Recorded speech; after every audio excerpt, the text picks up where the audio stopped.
All right, hello everyone, and welcome to This Week in Fantasy Baseball. I'm John Cuh, and I'm joined today by Pitcherless Senior Fantasy Analyst Scott Chu. It's been a while since you've been on the pod, Scott, but welcome back. How's it going?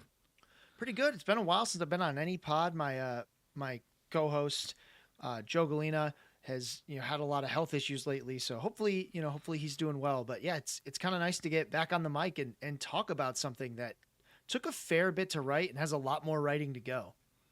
Yeah, we are going to cover um, technically Scott's top 20 hitter list, but really, if you are a PL Pro subscriber, it's actually a top 200 list right now. So that also includes a bunch of detailed analysis for the top 125 players. And then I know we've got the full top 300 rankings coming out in mid February. So I'm still sure there's still a bit of work to go to get all that together, right? Yeah, when you start because we do this with a 12 team context, right? Like I'm not writing for draft champions. I'm not writing Yeah. for, the main event. Um, you don't always have a lot to say about guys really when I start getting past 200, right? Because it's like Hmm. you're probably you're not going to have 200 hitters drafted in a 12 team 5x5, but these guys are interesting for various reasons. And, maybe if you're in a deeper league, I'm trying to call something out or something like that. But yeah, like the blurbs get a little shorter as you Yeah. go down. But yeah, there's going to be 300 blurbs because we do a top 300 and I write at least something for all of them. I'm not a lunatic like Nick who writes like a full paragraph for like Right. every guy who might throw a baseball. But yeah, I'll do a lot of blurbs. Yeah. Well, if you want to check out those top 125 blurbs right now, you can get $40 off PL Pro yearly with the promo code Hitters 2025. That's a sixth off the price just in time for fantasy baseball season to start up again. And so, yeah, definitely check that out. But before we get into kind of the meat of the pod, just a reminder that you can follow our podcast on Twitter at This Week PL. You could send us fantasy baseball questions if you have them at thisweekplpod@gmail.com. Lastly, make sure you subscribe to or follow the podcast on whatever streaming platform that you listen to. And make sure you follow and give a 5-star review if you enjoy listening to the show. So let's get into the hitter list. Scott, I know you've been doing this for a couple years now. And before we start talking about actual players and stuff like that, it might be helpful to just kind of get a understanding of the philosophy behind hitter list. Like you mentioned, this is kind of focused on like a 12 team league, not your draft champions or draft and hold leagues. So when you kind of come up with your rankings, what are kind of the things that you're looking for in placing players where they are? Yeah, so whenever you're making one of these lists, one of the things that changes the most is, I mean, as you mentioned, it's all about context, right? So I try to provide this like standard league context, but even then, it's very my strategy is really just kind of based on like it's mostly a rest of season projection, but not quite. Because if I just do rest of season projections, I'm always going to be lagging too far behind, right? Because projections, no matter what projection system you use, you're always going to be too far behind on the guys that maybe you really should pick up, even if they're not going to pan out. Because in that 12 team context, there's so many guys that are just going to get burned and churned on rosters all year. Like, yeah, maybe by the end of the year, everything says this was a top 100 player. But in reality, especially in 12 team leagues, these guys hit the wire all the time because you just don't have the patience for a bad month from a guy who is a fringe top 100 hitter, right? You can't roster, especially at a position like outfield, where if you're only rostering 3 outfielders and the 2 utility, you can't wait around. So the rankings try to talk about, especially more towards the top. It's like, hey, who do I think are the best players? Like in this order, it's kind of easier to do it that way because for those guys, there's not a lot of context you need to worry about that much. Like Otani is Otani in every league, but when you start getting to the middle and back, that's when it's really like, hey, this guy. There's a lot of guys that like, hey, this guy's either going to be like a top 75 guy or we're not going to care about him at all. Hmm. And so you try to put that in a ranking context. And, the blurbs are always important because I'm trying to talk about why this guy, hey, I've moved him way up because I think there's something special here. But again, this doesn't mean he's just going to stay here all the time. Right. Josh Lowe is a player who was like this in his first 2 seasons, just been so up and down that like when I try to rank him, I'm like, hey, if you believe this is where it should be. And if you don't, like he might not even be on this list. So Hmm. trying to capture that dynamic is the biggest challenge, but it's also one of my favorite parts of just doing it because it puts me in the thought exercise of, okay, how much do I actually care about this player? Lawrence Butler, a guy who we might talk about later, he's a really challenging one because it was like 2 months. You know how many players can be good for 2 months? Like almost every guy who makes it into the major leagues could be good for 2 months. Brendan Bosch was good for 2 months. Brian LaHare was an all-star, right? Like anyone can do that. The question is, was it interesting enough for us to really think going forward, is this something that can happen again? You try to do the analysis, but yeah, that's really where the fun is. Although I do love talking about the best players in baseball because Yeah. they're the best players in baseball. It's fun. Right. Yeah. I mean, I would say during the season, I definitely rely on your article looking at players after the top 75, right? The guys that you're trying to figure out, is it worth putting a waiver claim on this guy? Do I cycle out my outfielder 3 for this person, or, my util spot? Do I fill him with this guy? I do find that, yeah, there's a lot of value in knowing like who is hot right now. And just with the knowledge that you could just drop them in 2 weeks if all of a sudden the trends start changing. Yeah, it's one of the biggest things I try to impress upon people is there's no such thing as a vacuum. So the rankings are a bit of a farce this way, right? Because Sure. I'm trying to create this vacuum, but it does not exist. When you go in on draft day, which might be soon, it might be, in March, your vacuum stops existing after pick 1. Right? You Yep. immediately, right? Like your draft strategy changes if you draft in you're picking in the middle of the first round and you pick Ellie De La Cruz, you stop caring about stolen bases as much, right? The guys that are stolen base only, you pretty much don't care about them anymore because Right. you've got 70 of them in your pocket. Yeah, exactly. That's the other thing that I'm like, hey, this is where this player would be like if you're in pretend, you're in this situation where you kind of have needs all over the place. Like you're okay in every category, but you're not terrible. You're not great. That's what these rankings will try to grab. But I do try to call out when, hey, if you're in need of this, push this guy up a tier. Mhm. If you don't need this, right, drop this guy down a tier or 2 because that's what he's for. Yeah. Well, all right. You mentioned pick 1, so let's just go straight into it and talk about the tier 1 guys on your list. So it's got the expected names we all would want to see at the top, right? It's Shohei Ohtani, Aaron Judge, Bobby Witt Jr., and all of them have some, very slight reasons that you would maybe take pause and like, do I take this guy number 1 or take this guy number 1? But I think you and I both agree that Ohtani should probably go number 1. That there's probably no reason you should be picking the other 2 unless you have some reason. But Ohtani, the big change for him, obviously, is he's going back to the mound, right? He's going to be pitching again next season. Obviously, the Dodgers are probably moving to like a 6-pitcher rotation. We'll see how long that lasts with all their injuries. But the one category I think most people are expecting to get hit the hardest when Ohtani goes back to pitching is going to be stolen bases. But are there other parts of his hitting game that you think might be affected by the fact that he's going back to the mound? No. So we've seen Ohtani pitch and hit before. And if you want to say like, oh, he wasn't as good as in those seasons, well, they're in the past, right? Like Ohtani's 2024 was a huge step up in just about every way. Like he was already good at a lot of things and he got even better at basically all of those things. Like, I think it's going to hurt his stolen bases. Yeah, so is the fact that we just never expected him to steal 59 bases in the first place. Yep. Right? So, a lot of the projections that are out right now have him in like the 30s. And even that might be a little rich if I'm trying to like be a little conservative in my projection at the top. But, he's stolen 20 bases before. If I'm not mistaken, he's done it while he's pitched. Yeah, with the Angels.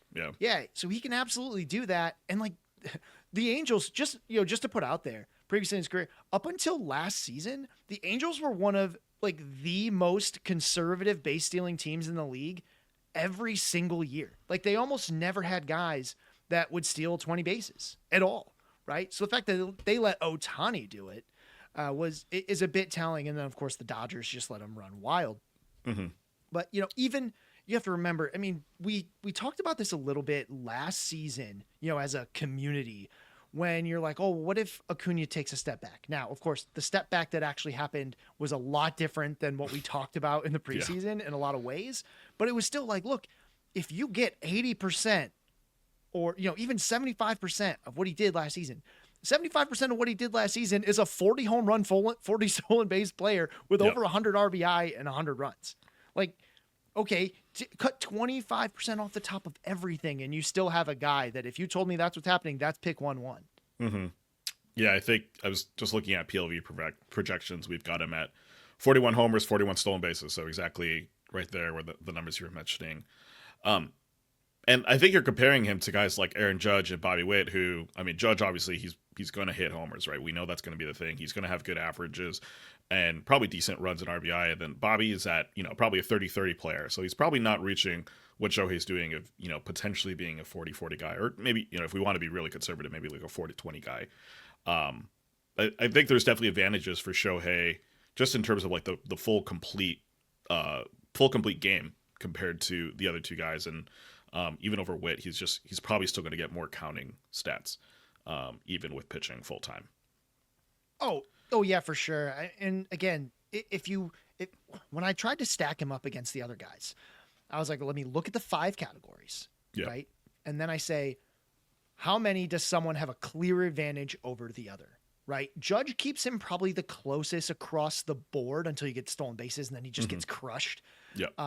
But of course, then you do have some health issues with Aaron Judge.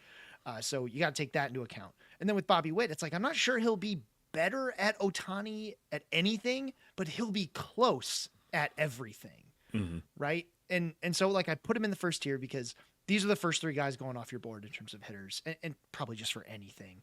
These are the first 3 guys. They're always going to be the first 3 guys. And if I was into the habit of doing tiers like 1A, 1B, it's Ohtani 1A and then Judge and Witt in 1B. Of course, the one caveat being in an OBP league, that Ohtani Judge comparison gets a little bit more interesting just because Judge can post, I mean, he had a 458 OBP last season. I don't think he repeats it at quite that high, but you get a little bit closer in that. Or if you're in those head-to-head category leagues, I hate to say, like, I don't start thinking about punting steals with pick 1-1. Sure. I'm not really trying to get rid of any category yet. But if you are someone who, especially if you're like in a keeper league and you don't really keep guys with stolen bases and, in a head-to-head league where, it refreshes every week, you can afford to give up. It's easiest to punt categories in the head-to-head category league. So if you're like, if I don't care about steals and I think Judge is going to stay healthy, then there's a good argument there too. But again, to make the argument for Judge, I have to change rules or I have to change the frame, right? And that's how I kind of knew it. It's Ohtani at the top. Right. Even to your point on OBP, like last year was kind of an interesting year for Ohtani because his walk rate actually went down from 15% to 11%. And, I don't know if that was because he went to the Dodgers and they're telling him to, swing more or something like that. But I mean, his OBP in 2023 was still 412. So still a very, very good number. And compared to, what Judge was doing in those numbers. So. Oh yeah. It's not a strong argument. You can just make a slightly better one. Right, exactly. All right, so 1, 2, 3. I think those are pretty nailed down. I think it gets interesting once you get past that point, right? Now we're getting to the names like Jose Ramirez, Elly De La Cruz, Soto, Kyle Tucker. So we'll talk about a couple of those guys. But the first guy I want to talk about is Elly. So he slots in at 5th in your rankings. And last I checked on Fantasy Pros, according to ADP, he was 9th. Of course, I think the one thing everyone talks about with Elly is the strikeout rate, right? It was the second highest in the majors among qualified batters last season. He might not get to 60 total bases, but even as we mentioned, even if he gets to 40 or 50, that's pretty helpful in terms of winning a league. Even if we don't see the strikeout rate go down from, that 31% mark where it was, what do you like about Elly in 2025? Have you watched Elly? So we're talking about one of the most dynamic athletes that's in baseball. Right? Like he's lightning fast. I think the improvements we saw between 2023 and 2024, like you don't necessarily see it when you just look at like, oh, well, his strikeout rate only dropped by like 1.4 points, like what, or 2.4 points. What's the big deal? Like, well, it actually is a big deal. He did spike that strikeout rate a little bit a little bit towards the end of the season, like his rolling strikeout rate towards the end kind of jumps up into the 40s. But for the most part, he kept that rolling rate right around 30. And here's the thing. 30's not good, but because he kept the walk rate up as well, around 10%, I can live with that. This dude is actually like, don't let the strikeout rate fool you. He is actually good at making contact. Ellie De La Cruz does make contact when he swings the bat. The problem is he doesn't always make great decisions, right? Yes. Because he's got amazing coordination. He swings at stuff that can look really silly, like that stuff that bounces, but he gets a whole lot closer to it than a lot of players would, right? And that's something I think with time, decision value can come. One of the few stats we have that's like pure mental is decision value, right? Like you don't have to get stronger to not swing, right? You don't train, like you don't hit the weight room to not swing. So it is a mental thing. We're talking about a player that's just turned 23 like 2 weeks ago. So I do think the strikeout rate might get a little better, but honestly, if he just gives us what he gave us, last season, a close to 10% walk rate and a 30-ish percent strikeout rate, I'm not that concerned, right? It just really doesn't bother me that much. And so the fact that he can hit 25 home runs in one of Great American Small Park, one of the best places to hit home runs, he can steal, he stole 67 bases last year.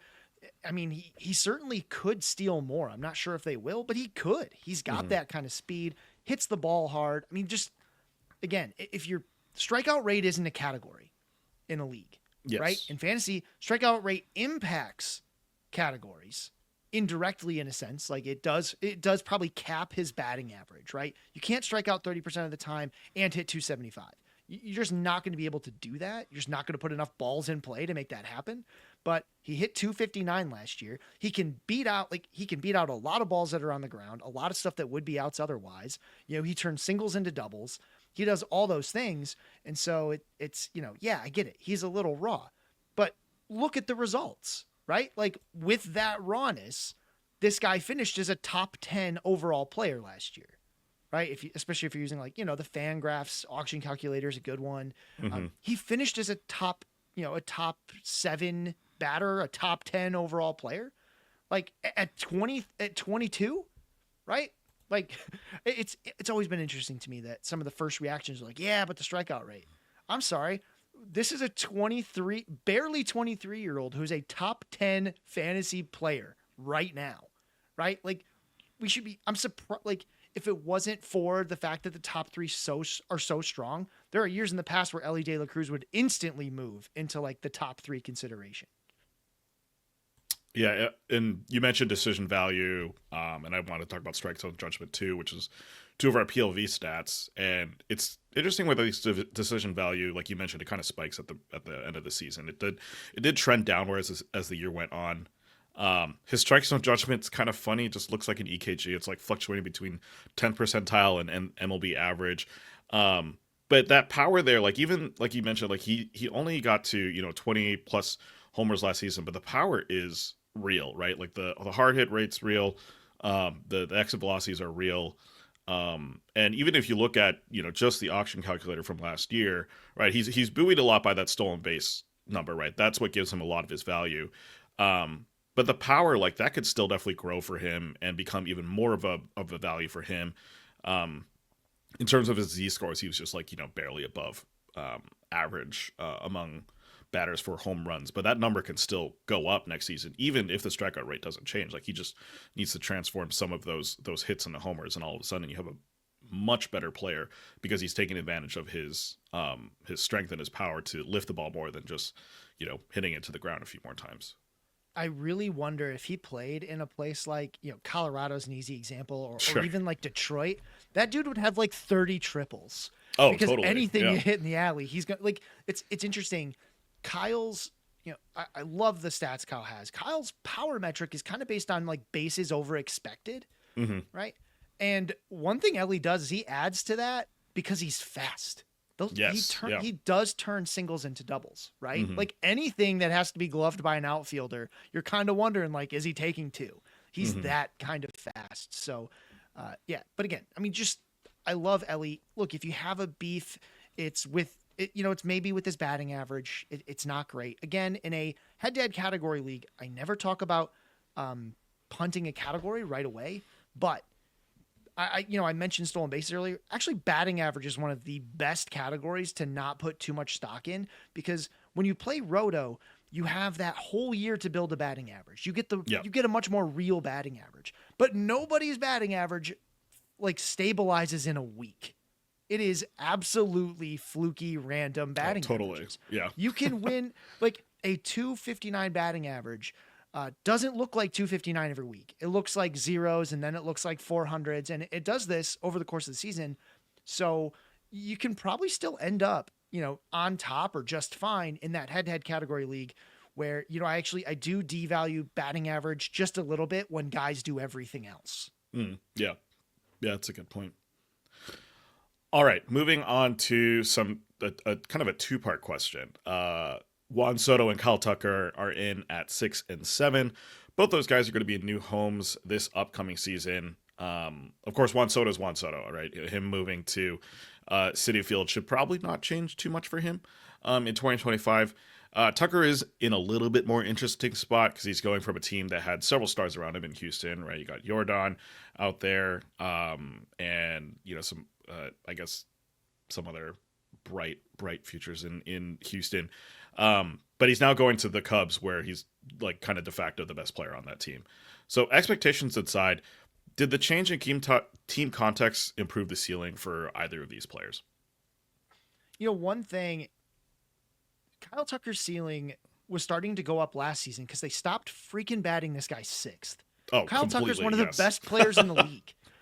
Like the Astros have a lot of established hitters. They had no business batting this man sixth. Yes. It was ludicrous. It was maybe, I dare to say, the entire fantasy baseball world's like gripe with Dusty Baker was his insistence that Kyle Tucker was going to bat sixth in that lineup. Yeah. Let's keep in mind, this guy hit 23 home runs last year in 78 games. Yeah. Right. Mm-hmm. This is a guy who was a 30-30 threat both in 2022 and 2023. This is not like this was a breakout for a guy that was already a bona fide star. Kyle Tucker, fantasy folks have all heard of him, but this guy has been just one of the best hitters in baseball. He has a really balanced game.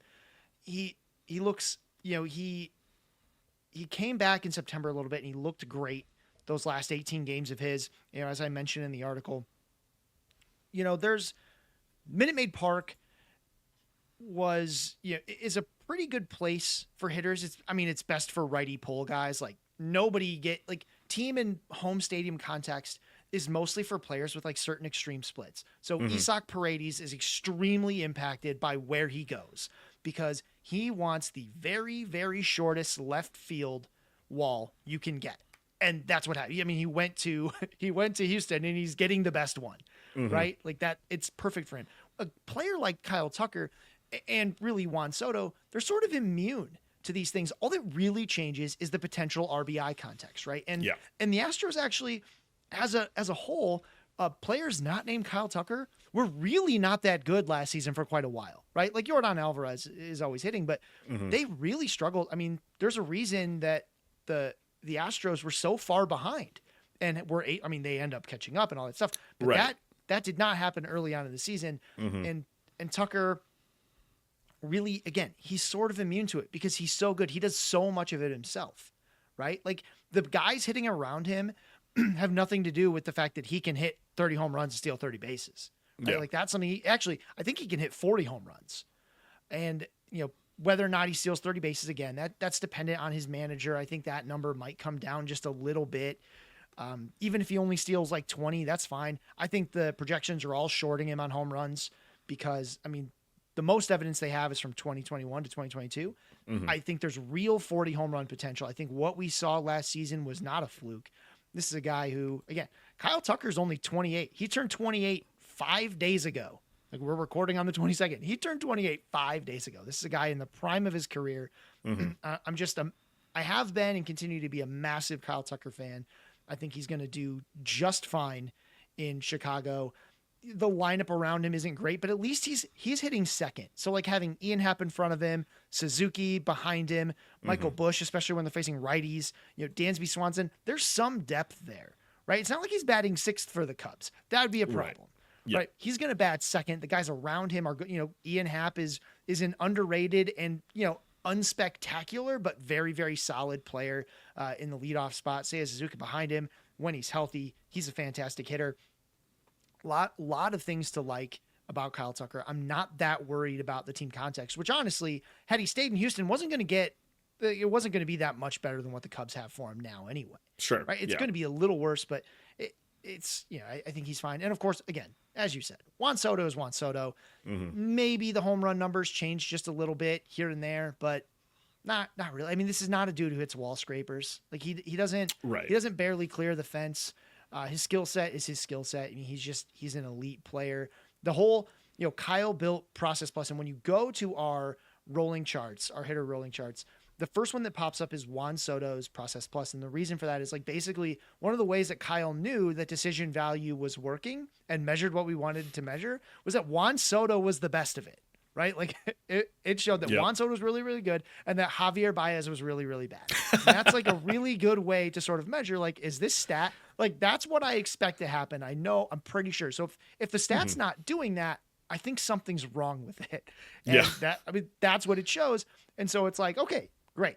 This is how the stat works. If I make a decision value stat and Juan Soto isn't one of, if not the best by, head and shoulders above the rest guy, then I'm not probably measuring decision value the way I'm supposed to be doing it. Yeah. I think some interesting numbers I picked up while just doing some research was that, I mean, Soto basically last season had his highest pull rate of his career, which I thought was kind of interesting, but kind of makes sense playing in Yankee Stadium. Well, and he can hit the ball wherever he wants to. Exactly, give him a right? Short porch, he'll hit it. Exactly, I mean, yeah. So, not... right. So that stat, like being there, it's like it's not gonna. He'll just hit it a little differently in Citi Field to take advantage of what's going on in Queens instead of like what was going on in the Bronx. So I think like you said in the article, and then just now, like Soto, there's no change there. He should be just as good. And I think like you even mentioned in the article, the addition of like having a teammate like Francisco Lindor, who, I mean, granted, he had Judge, which was pretty awesome, but Lindor should not, bring down his team context that much because it's still a really good hitter that is going to be going behind him. So that should be pretty good. I mean, if you really want to nitpick, right? Like the runs scored are probably like in New York are probably as high as they're going to get because he had Judge behind him. Yes. Right. But now he'll get some extra RBI, which is what I mentioned in the article. He'll get some extra RBI because now he's got Lindor ahead of him instead of the Yankees having absolutely no idea who to hit first. Right. Like they had no idea what to do. So like there wasn't always a consistent guy for Soto to drive in. So he just had to get himself over to second base. If he didn't already get himself home, he had to get over to second base and wait for Judge to drive him. Right. One thing I wanted to talk about Tucker was you mentioned, right, not very small sample size. He did play half a season, right? But some of the underlying stats, right, his barrel rate jumped 2% last season. We had the highest fly ball rate of his career last year. Is that are you kind of taking those numbers as just kind of, growth in Tucker's game or, that being real? Or is it more like, hey, he only played like, half a season, so sometimes these numbers are just a little bit more skewed based on how he was looking? Oh, it's a great point because it's a little bit of that 2020 thing, right? Like a lot of times when we talk about this is the best batting average of a player's full, in a full season where we're trying to like exclude 2020 because it's this small sample size. Yeah. So there's a couple things when I look at, a small sample size and, how much do I care about this? There's a couple things I do. I'm a big rolling chart guy. If you guys haven't ever heard that almost exclusively where I start a lot of this analysis. And what I want to know was this just like a normal ebb and flow for a player, right? Like has he done this kind of thing before or is this something new? This sustained fly ball rate that we saw in 2024, he does not have small samples in prior years that look like that, right? Like maybe right at the end of 2023, but like he spent almost his entire season with a fly ball rate above 50%. That's something he only touches in 2022 and 2023. Right? In fact, in 2023, he never has a 20-game rolling fly ball rate of 50%, except at the very, very end, like the last week of it. So to see him continue that, sustain it, right? The lowest it ever gets to in 2024, I think is like 45-ish% right at the end. Like that to me is very meaningful that he has this new high like we didn't see what happens when it comes back down, right? But I love seeing a guy with a roll, that rolling average, setting a new high, keeping it up there, higher than what we've seen in season past. That to me suggests there's a better chance that that is a meaningful thing. Hmm. I mean, it might not be, right? We don't really know. Rolling charts are not predictive, but they're incredibly descriptive. They tell us a lot about what happened. They roll, right? Yep. It's hard to predict how far they're going to roll in one direction or the other. But to see that it's a new thing, right? It's a new skill, Yep. or at least the development of a skill that he hasn't been able to show with that kind of proficiency over the last 2 seasons. That to me is what makes it, so special, especially that fly ball rate. Dude hits the ball hard, right? Which means when it's in the air, good things happen. We want players who hit the ball hard to hit it in the air, because a hard ground ball is an out pretty much as often as an average ground ball. Yes. Right? Like it's got a little bit better of a chance if it is hit to very specific spots, but a hard ground ball to third baseman and a medium ground ball to third baseman are both outs at first. Right? So when you hit the ball hard, hit it up. Right? It's not like some of this stuff I feel like this is a guy they let, right? He doesn't talk about anything smart, but like sometimes it's easy to get bogged down. It's like, no, just right. If he hits the ball hard, hit it up, get it up in the air. Any amount in the air significantly increases the outcome. Yeah, you just described my chagrin with O'Neal Cruz. So yeah, we'll get there. We'll get there. We'll get there. I'm gonna hold off on the O'Neal Cruz talk for at least a few more minutes. But yeah, I think it is super interesting looking at those rolling charts for Tucker, because it's also kind of funny when you look at his other seasons in context, because I remember that horrific dip in the beginning of 2023 when those numbers did not look good, and he got a lot of people were not loving him, and then he turned it around, obviously lit up the charts at the end of the season. But yeah, last season for sure that fly ball rate looked really good throughout the entire season, which does kind of bode well for what might happen this year. And we always talk about Alex Bregman as like the king of plate discipline down in Houston. Sure. Kyle Tucker for the last season, again, smaller sample, walked more than he struck out, and he in 2023 he also kept it close. And again, those 1 month things, they always kill me too, because I'm like, in the beginning when I mentioned anyone can be good for 2 months, literally every player has been bad for a month. If you've been playing for more than 2 or 3 seasons, you've been bad for a month. Like, I don't want to spend I don't really spend real time on it, but there were people complaining a lot about Aaron Judge early in the season. Oh yeah. a lot of them, right? Thinking something's broken, something's off. He's not the same guy. And it's like, you guys, if you looked at the rolling charts, this was a normal slump for Judge. It wasn't something super extreme. It was just easier to notice because it was the beginning of the season. Right. Right. So once you looked past it, you're like, yeah, this is a totally normal dip for him. He does this a lot. Power hitters who strike out a bit, right? They all go through this, some more extreme than others. Like Santander is a guy that goes through this a lot. He's going to go through it in Toronto, but they get there, right? Just wait it out. It's worth it. I promise you. Schwarber, a very extreme example of a guy who is either super terrible or like setting like records for home runs in 6 hours. Right. Yeah, it's important to remember that rate stats are rates. They are averages over the entire season. Just because Judge has a average over 300 does not mean that he will be hitting 300 every single night. Or every month. Yeah, exactly. Or even every half of a season necessarily, right? Like it just means that's just the final landing point. Right? Yep. That's all it is. Eno Saris used to, it's been a long time since he's done it, but he used to talk about how seasons are like the end of a season is an arbitrary endpoint. It's just a day we decided to stop playing. Right. Right. Like that's what it was on the day we decided to stop. And then it's going to start again. And they're not completely arbitrary because players work on things in the off season, they come back. But like if the season ended a month earlier and the average would have been so different, is that because he changed his skill or is that just because we stopped counting? Right. Well, to that point, the next player we're going to talk about is a guy who had a really good second half of the season. And I personally would like it if that continues into the first half of this upcoming season, in Vlad Jr., who I think has got a very interesting, makes a very interesting decision in drafts this year. So one big change that we're going to see in the top 10 is that Gunnar Henderson loses his third base eligibility. But in his place, Vlad actually gains third base eligibility in 2025. So he currently ranks as the number 3 third baseman. He's the number 1 first baseman in your rankings. People who listen to the pod know I love Vlad. I'm a big big fan of his, although I do recognize he's pretty inconsistent. But his second half was incredible, right? He had an OPS over 1,000, and one of the reasons why he was able to see that success was being able to lift the ball. Is there anything in that profile that you saw in the second half of the season that gives you hope that maybe what we see in 2025 is going to be second half 2024 Vlad? I mean, you hit the nail on the head. It's all about Vlad getting the ball in the air. When Vlad is bad, he's putting the ball on the ground a lot. Yep. Right. And like he hits it hard, but you know, he's not like the sveltest guy on the field. He's not going to run out a ton of ground balls, right? Like that's just not going to happen. And he hits it so darn hard that it gets into the fielder's glove almost immediately.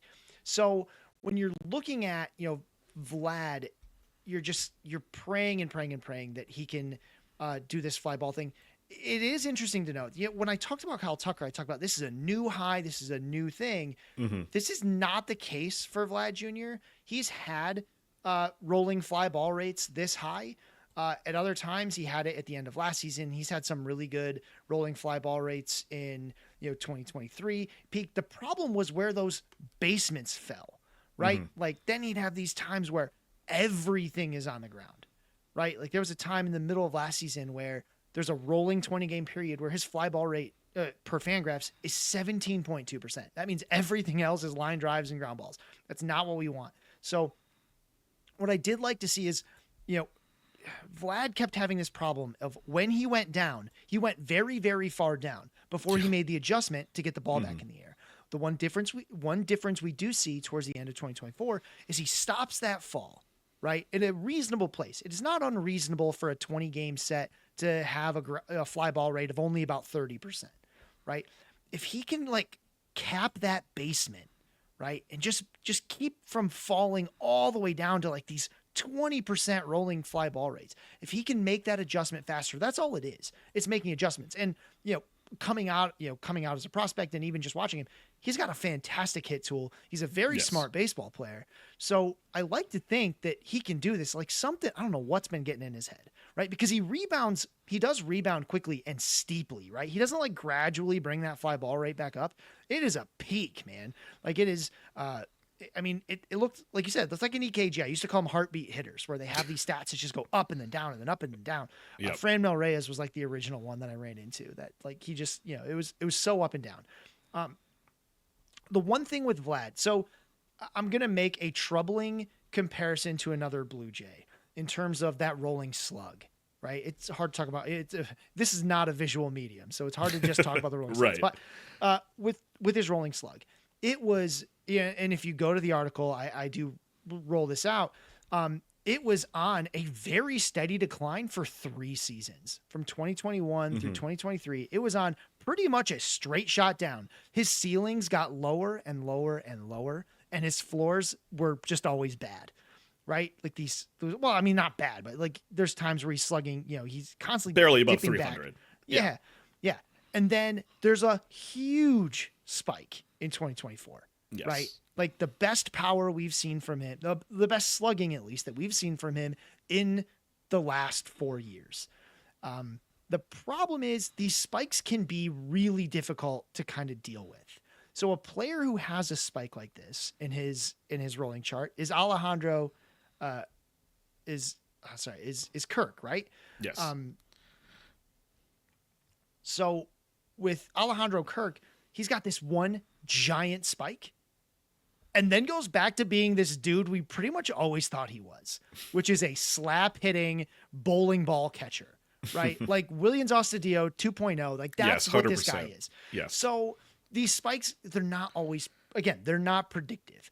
What's different here is Alejandro Kirk was doing something we had no idea he had in him, right? You see this same thing in a couple other players. And again, I talked about it before. There are guys who can do things for a long time that really surprise us, right? So when you look at like Yuli Gurriel, he's got one big old spike in there from 2019 for half a season. He and Yordan Alvarez were the same hitter, just blasting home runs. He hits like 30 home runs that season. Yeah, rabbit ball, whatever. But it's actually only for like half the season. And so when we saw that spike, we're like, look, that's not coming back. We had no idea he could do this. And we don't expect him to ever do it again. That's not the case with Vlad Guerrero, right? We've always known he could do that. He just locked it behind this ground ball rate. So when I see that spike, I'm like, that tells me the potential for a 40 home run season is absolutely still there, right? Maybe even 45 again, right? How does he get there? He just gets the ball back in the air, but he can get back there. It's funny because it looks like the same thing, but we still have to look at the context, which is Vlad Guerrero Jr., one of the top prospects that's ever really come out, has massive power, always has hit the ball hard, just kept hitting it on the ground. That's what was killing that slug.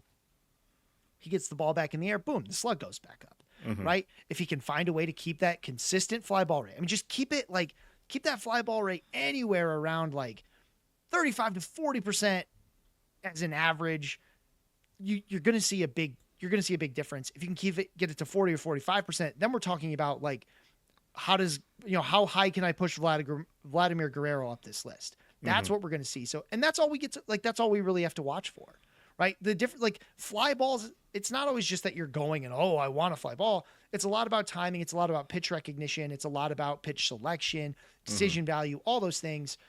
He has the ability to do all of that. And the more we see him do it, the better.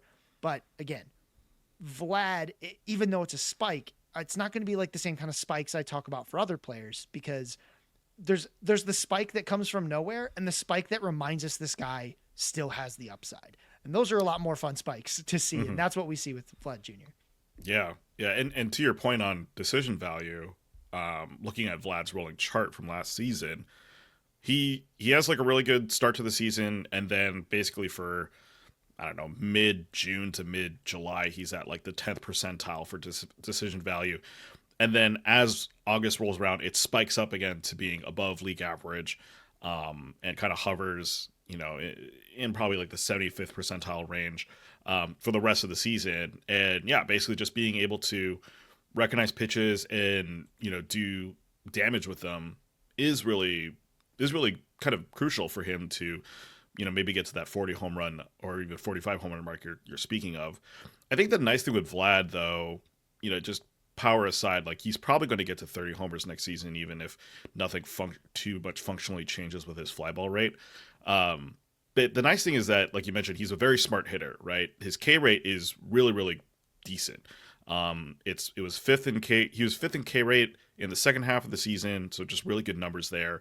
Up there with, well, not up there with Luis Arias, but really good numbers with the rest of the top hitters in the league in terms of strikeout rate or batting average. And that's why it makes me feel good that at least his average is going to look good. Now, people are kind of out on the Blue Jays in terms of maybe their offense, but he's still going to have pretty good runs and RBI numbers. I think the question is, can he really reach that ceiling on the home run front? That's what gets him from, end of the first round to like, more of a mid-first round talent. But I just don't know if we're ever going to get to that point in the preseason to have him kind of jump up drafts in that way. And it's not as though the Blue Jays offense is worse than it was last season, right? Yes. Like now they've got Santander. They have another legitimate power hitter on this roster. Yep. Right? Who was it before? Dalton Varsho? Like who was the other power guy? Dalton Varsho, my dream. Yeah, exactly. Yeah. So I think the last thing I'll say about Vlad Jr., and you talk about his K rate, he is an amazing contact hitter. He can put his bat on anything he swings at, much like Luis Arias. That's why when he slumps, you don't see it as a strikeout rate bump.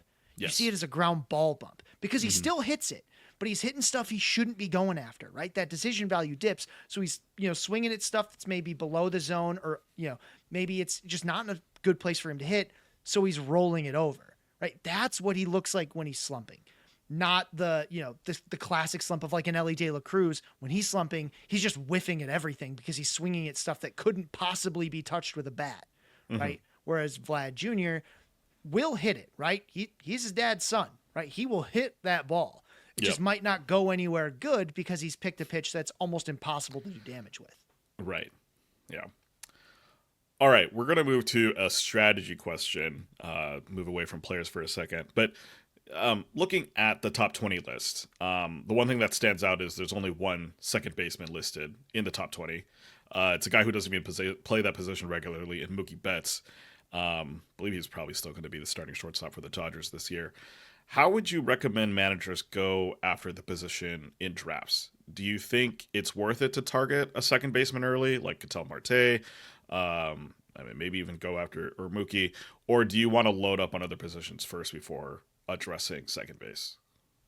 You know, it's really second base is probably the position I'm going to try to be the most flexible with, but only in two I call it flexible, but really mean I have two strategies at second base, and I'm actually willing to like sort of Schrodinger's strategy. Yeah. I'm going to have both of them until until I actually do the draft. And one of them has to be the one that goes, because there aren't a lot of, like, as you mentioned, there aren't a lot of top targets. And I feel like some of the guys in the mid range are just being pushed too high. Like, I don't want to reach for, a Matt McClain who may have a lot of skills, but did some things we didn't necessarily expect. Is a little bit, of a wild card, just missed an entire season with injury. We don't really know what we're getting. I don't really want to gamble at second base. I either want one of those top guys, right? Like, give me a Ketel Marte, like even a Jose Altuve. Like, I'll take that. And if it doesn't work out, like if by the time it comes for me to draft, there are just better players for me to pick and I can't take those guys, I'm probably going to have a list of like 3 or 4 second basemen that I'm like, I'm going to think about them as these picks come up. If it works out, it works out. And if it doesn't, I'm just going to wait, right? It's not unlike what a lot of people do with catcher, right? Like, if I don't have a good way to pick one of the top ones that I really like, I'm just going to wait. I'm going to wait and wait and wait, because there's going to be a ton of value at the back, because the difference between like the number 7 second baseman and the number like 15 second baseman just ain't that much compared to what we're going to see versus like a top tier second baseman in the middle tier, right? At least in terms of what we think of them on draft day. By the end of the season, it may all just balance out in the wash, but on draft day, I think when you see the draft values, you're going to see like sort of like a top end, this like, this middle that I'm probably just kind of avoiding and looking in other places. And I'll just wait and kind of be like, all right, pretty much no one's going to be picking a second baseman at this point. Or, there's only 2 or 3 left that I like. I'll just try to grab one of them now. Yeah, I remember when we were going through the Pitcher List podcast mock draft a couple months ago. And I remember at the time, I was like, well, I have to get a second baseman early. Like, that's the only, like, we need to do that. Like, Ketel Marte, Jose Altuve are bust, essentially. And then looking at the guys that were just kind of available in the later rounds, it was like, well, I mean, obviously, these guys are a lot better. But, like, the value that you get from some of these later guys, even though it's, lower than the top end, it's still serviceable compared to who could have been drafting in the 3rd round instead of guys like Marte or Altuve. So, coming into the draft with 2 strategies probably makes a lot of sense in terms of like, and you probably should do that with a lot of positions, not just second base. But I think second base is just so polarizing because of the difference between the quality of top tier second baseman and then the quality of other top tier positions. Yeah, I'll use some real quick NFBC numbers. I know it's not what I write to, but in the NFBC, Luis Garcia Jr. available, his ADP's 120, and then Nico Horner is 183. Gleyber Torres, who's now going to be leading off for the Tigers, he's down to 209. Is Luis Garcia Jr. that much better than those guys? He is better, but is he that much better? Is he 80 picks better? Right? Like, that to me, that's a big question, right? Even 2 more rounds, you can look at a guy like Luis Rengifo, who did some really interesting things last year, or like you can take a gamble on a Jonathan India, who I don't love the skill set, but like, that's 251. This dude's barely going to be drafted in 12 teamers, right? Like, there's going to be some guys that you can take a shot at, knowing that the replacement level is actually quite high at second base, because the guys at the bottom of the second base, like the worst starting second baseman and the guys on the wire are basically the same. So it's like, that's okay. I am willing to sort of manage that. Now, if you're not, you should really target the top, but I'm willing to manage that. Like, once you get past like, Jordan Westburg, it's going to be somewhere, I think, for me around Jordan Westburg, Matt McClain. Okay. By that point, like, when it's those 2 guys, I'm like, okay, am I doing this or not? Right. Like, I'm certainly after Ketel Marte. I'm certainly after Jose Altuve. I'm still very interested in Ozzie Albies. Marcus Semien was disappointing last year, but he's a volume monster. Yeah. Right. Like, I at least I know what I'm getting. But once you get past Marcus Semien, you don't necessarily know what you're getting, right? Jordan Westberg missed time. He did some things that were interesting, but were also a bit out of character. You've got other guys who are just like really flawed, but only do one thing, like a Bryce Terang or a Bryson Stott. Like it gets real weird real fast. So once I feel like it's weird, I'm just going to be like, all right, I'll wait. Yeah. Let's see how far Xander Bogaerts falls or something like that. It'll be fun. Yeah, something like that. Exactly. All right. Well, number 19 on the list is a very fun player, Ronald Acuna Jr., who, to my misfortune, I had picked up in 2 of my leagues last year, so that was great. And after a month, it was like, all right, how do I pivot off losing essentially the guy that I put the most stock into? His current ADP is kind of around the second round right now. And based on, what we know in terms of his injury, it looks like he's not starting opening day as well. Maybe another reason for pause is at the beginning of last season in, I think it was a 30-game sample. I think he only had 4 homers. So, the power necessarily wasn't coming back to like what we had saw in 2023. That all being said, right, with missing time and maybe some stats last year not looking great, what do you like about Acuna going into this upcoming season? There are 2 seasons in which Ronald Acuna Jr. has played more than 120 games. In both those seasons, he hit 41 home runs. That's just the way it goes, right? Like he's either healthy or he's not. Mm-hmm. So what I like about Ronald Acuna is that he's an extremely good baseball player. And he had, again, it ends up being about 50 games, 49 games, only 4 home runs, 16 stolen bases, hit 250. He didn't have that fantastic plate discipline that we saw in 2023. Like, let's face it, 2023 is almost certainly his career year. Yep. No one is, you're not picking Ronald Acuna thinking he's definitely getting back to 35 to 40 home runs and 50 plus stolen bases. What you are doing is saying, look, if this guy plays 130 games, this is a top tier player, because even in that time, he could certainly hit 20 something home runs. Right. Again, 4 home runs, 49 games, that stinks, but we've seen him. He's the type of player that can just absolutely go off for a month. And it's not as though he wasn't carrying any value at all, right? It just wasn't Ronald Acuna value, right? He had several weeks where he was providing positive contributions, a lot of it coming from the stolen bases. He still stole 16 stolen bases in 50 games, right? Over the course of a full season. That still looks like 45. Right? Like he's doing stuff. The floor is extremely high when healthy because of the speed, because of the overall skill set. Now, is the ceiling what we saw in 2023? Of course not. Like, get out of here. Even last season, we, coming into the offseason, we were like, oh yeah, 40 and 70. Of course. Right. Yeah. Like, no, like that's not how you project. So, he does do a lot of things when you draft him. Number one, he probably really impacts your risk tolerance for injury. At least for several rounds, because you can't have 2 of your first 5 picks, like either not starting the season or who are capped at like 130 games, which Acuna probably going to miss most of April. So, it's again, what you like is the skill set. What you like is like, hey, once I get him back, he's one of the best players in baseball. Like that's why you're doing it.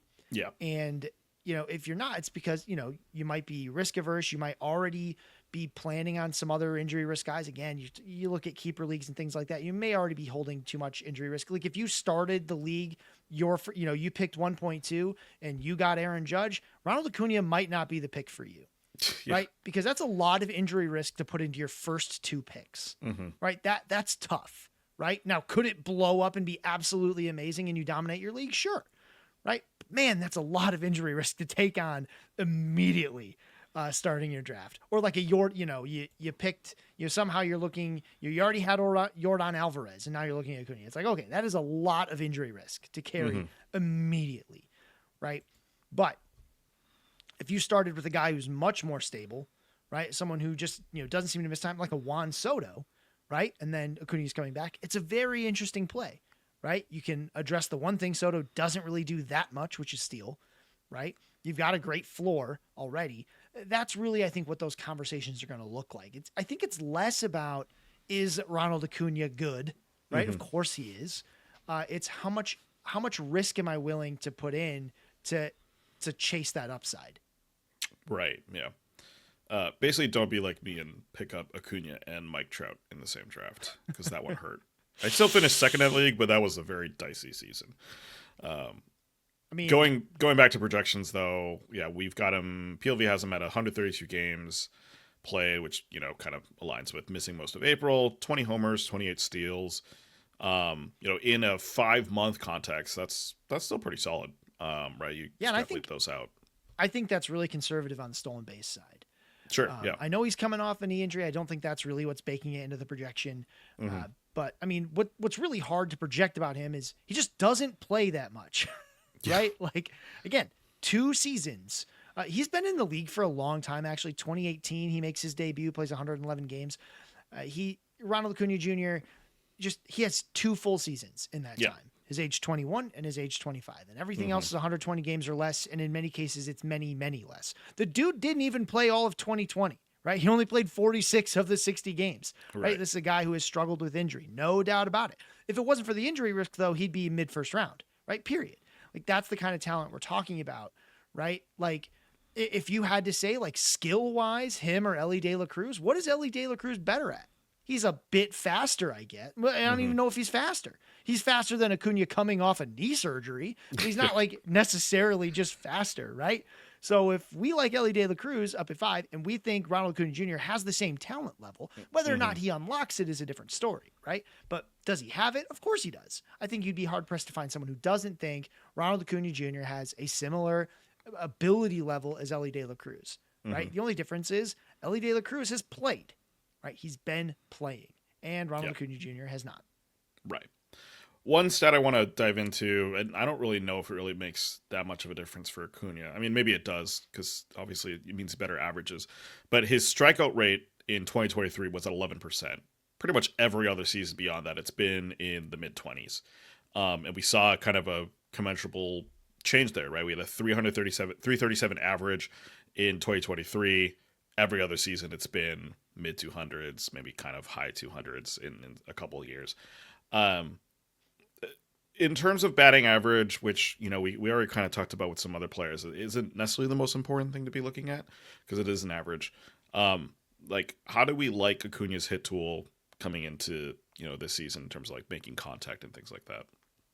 I mean, contact isn't necessarily Acuna's problem, right? It's his strikeout rate. I mean, it did get high. You wonder how much of that was frustration or injury or what, because that 2023, it's not just that it's low, it's that it's always low. It is low the entire time, right? You look at 2023, just, encapsulated, it was always under 20%, right?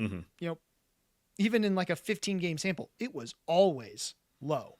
So something happened there. He was just absolutely locked in. I don't know what it was. But it never like spiked, right? Like the worst it got was in like August, where there was a time where he almost struck out 20% of the time, but like almost. So, we see him in 2024 and have these spikes up at around 30%, which is normal for him. Yes. Right. That is something we've seen in the past. So right now, like obviously you just look at the year-end lines, like 2023 looks like the outlier. It's just a little different than a normal outlier because of how consistently it stayed down, right? There's something to that you don't do that by accident, right? So like you don't have a whole season where the worst strikeout rate you have is lower than your career average, right? Like you don't see that. So it's an interesting thing. I think one of the things when he does start playing, that's what I think we'll be watching closely. Is it a sign that his body is off? Is it something, I'd love to see some more, the one thing I'm not great at is like doing side-by-side swing analysis. Sure. Guys tweak this stuff all the time. Oh yeah. But that's probably the one thing. Now, granted, that really only impacts his batting average, right? Like that's really the only thing. He's a career 289 hitter, although a lot of that's kind of driven by, he hit 337. It was only 250 last season, but I mean, I think it's probably going to be at least 270, even with, a strikeout rate that gets back closer to 25%. Yeah. His decision value in 2023 is also like incredible. It's like above 90%, I think, for he knew exactly 4 months. He seemed like he knew exactly how everyone was trying to pitch him. And then they changed it and he didn't adjust immediately, but we only got to see him for 50 games, right? Yeah. Like, could he have gotten it back down? Sure. I don't know. Mm-hmm. Yeah. He's shown that he can do that. He's shown he can do it for an extended period of time, not just touch Mm-hmm. it, right? He doesn't just touch these low strikeout rates. He owned it for a whole season. Not Yeah. because and it's not like the one half was better than the other. No, it was down the whole time. Month by month, week by week, this dude was not striking out. So that's the one thing that makes me think he could really get back there. It's not Mm-hmm. like a one and done fluke, right? It's not Alejandro Kirk, having this crazy power hitting for like a month and a half, Yes. right? That's not what happened. He was like that the whole year. Right. Yeah. Like, again, 11% strikeout rate in 2023. His highest 15-game rolling average was 17%. So it's like, yeah, he didn't really vary from that at all, which is like super impressive, I think, looking at that 2023 season and having some hope for 2024. Maybe, maybe that time off, he's been able to kind of reset mentally and get back to that mind state where he was in 2023. All right, we're going to take a trip past the top 20. So a little sneak peek into into the rankings that are only available for PL Pro members until, of course, the top 300 article comes out later in February. The first two guys I want to talk about, Jackson Chourio and Jackson Merrill, who both obviously had really great seasons last season. Jackson Chourio's at 24 in your ranking. Merrill is just right behind him in 27. Obviously, this is the beginning of the season ranking, so this question is a little unfair. But do you see either of these guys like maybe breaking that top 20 by the end of the season? Do they have the potential to get up there? Absolutely. One thing I just noticed about these rankings, 5 guys in a row, J names: Julio Sure, Rodriguez, Jackson Chourio, Jaron Duran, Jazz Chisholm Jr., and then Jackson Merrill. So Jackson Chourio, that's where I'll start. His season had a little bit of that Anthony Volpe feel at first, where it's like he's going to get to his 2020, but the averages might be ugly. First 70 games didn't look great, right? Like, he had the 7 home runs and 8 steals, but he was only hitting 231. What ends up happening is the strikeout rate just really starts dropping. He really seems to adjust to major league pitching. He seems to understand how he's being attacked, how to deal with it, right? And so final 78 games, half a season, hits 306, 362 OBP, 14 home runs, 14 steals. That's how he gets those final numbers. And like that, again, I don't love extrapolating. Extrapolating is not a good way to get to a projection. But one thing it does do is help put into context how good was it? Because I think a lot of us really think in terms of what a full season good is and not so much what's a good month, right? Like, I know that 10 home runs is a good month, but what about 6? What about 4? What about, what does that mean? Yeah. So that final 78 games, that pace, that's a 30-30 pace while hitting 300. Right? Do I expect him to hit 300 the whole time? No. I mean, he's going to continue to make adjustments. Pitchers are going to find new ways to pitch him. He's going to need to learn how to adjust to that. That's why the charts roll, right? Because guys you get attacked in a different way, or you got an injury you're struggling with, or there's just something you're not seeing spin very well. All of these things can happen. But Jackson Chourio, I think he could absolutely be up there. I wouldn't be shocked if he's up there by like June. Right. Or even earlier, just depending on, if a couple guys get injured, something like that. But he's definitely got that upside. This was, he was one of the big 2 or 3 prospects in baseball coming up. He's in a great situation. They've got him leading off. He's not turning 21 till like we're halfway through spring training. So again, a lot of volatility, young player, which is a little different than the other Jackson. And I'll get to that in a little bit, but Jackson Chourio, I think he's the one that's really got that explosive, 30-35 category, does it all kind of guy. Jackson Merrill showed some of that, right? The one thing that's a big surprise to me is the power. He hit 9 home runs in June, right? And actually, as I mentioned in the article, it was 9 home runs in like 2 weeks. 2 weeks, yeah. Jackson Merrill hit like 9 home runs in 2 weeks. And then in April, June, and August combined, he had fewer than 6, right? Take all those 3 months combined, fewer than 6, right? And it wasn't just like the first 3 and then the last 3. Well, it's a bit of a mix, right? April, June, and August, right? So his home runs come in these weird waves. So on one hand, he's in a really good spot. I don't necessarily love the Padres lineup top to bottom, but that top 4 is great, right? With Merrill and Arias and Tatis Jr. and Machado, that's all there. There's a really good opportunity there. And I certainly, I've been a doubter in Merrill's overall power, right? Like, is this, a path to 2020 or a path to 25 home runs? I'm not sure that's always going to be there. Could be wrong, right? He could have found something new when he got to the majors. We've seen players do that before. He wouldn't be the first. He won't be the last. Hmm. But I do believe in the hit tool. And it's sort of a double-edged sword for me because on one hand, if there's one tool that we can see turn into power, a guy who doesn't get graded well for power as a prospect gets power when he comes to the majors, it's guys with a good hit tool, right? Guys that could just put the barrel on the ball. You can get it out of here, right? The pitcher is providing a lot of the force you're going to need to get the ball out of here 400 feet, right? Like they do provide it. If you hit it right, it'll go.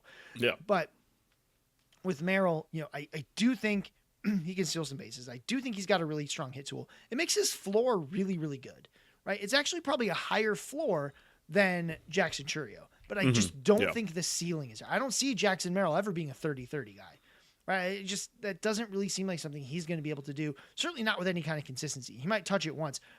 Churio could do that multiple seasons. Merrill, I don't think the overall power is there. And I don't know if that's his game. So, a little bit sort of, do you want the guy with the higher floor and lower ceiling, or do you want the wider variance with the chance because you want to chase the bigger upside? That's really what you're seeing with these two. I think in a 12 teamer, give me Jackson Churio. Let me chase the big upside. Right. Hmm. But in a 15 teamer, like in NFBC, I totally understand playing the safer guy because it's not as though Merrill doesn't have upside. It's just, it comes with a safer floor and it's just not as high. So again, it's a little bit about your risk tolerance, but those two players, they're very interesting juxtaposition. Yeah. It's looking at Churio, I think, to start out with, right. You kind of mentioned the whole growing throughout the season, and I think his decision value through 2024, the rolling chart there is very interesting because it's basically like a steady increase. It isn't like a dramatic leap. It's just like he got better at figuring out what pitches he should be swinging at, which pitches he should be taking, and seeing that improvement get up to MLB average, I think is just signs that he is growing as a major league hitter. Right, he doesn't have egregious strikeout rates. I think he finished last season with a 21% strikeout rate, so it's not like we're not seeing borderline Ellie De La Cruz numbers, but he is he was getting better at making decisions at the plate, which bodes well for his sophomore season and what he can do in that realm, at least at the plate, and his approach and his discipline there.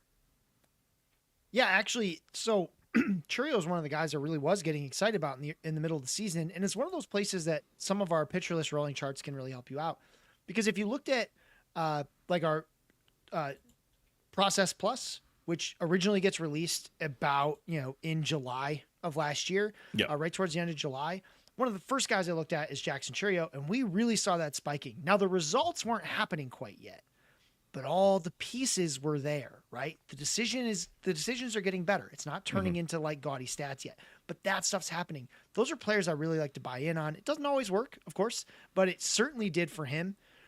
It was really nice to see him kind of start to take that step, especially for young players, because it can just be something that takes a little bit of time. But yeah, he's, again, the skills are all there. Very excited.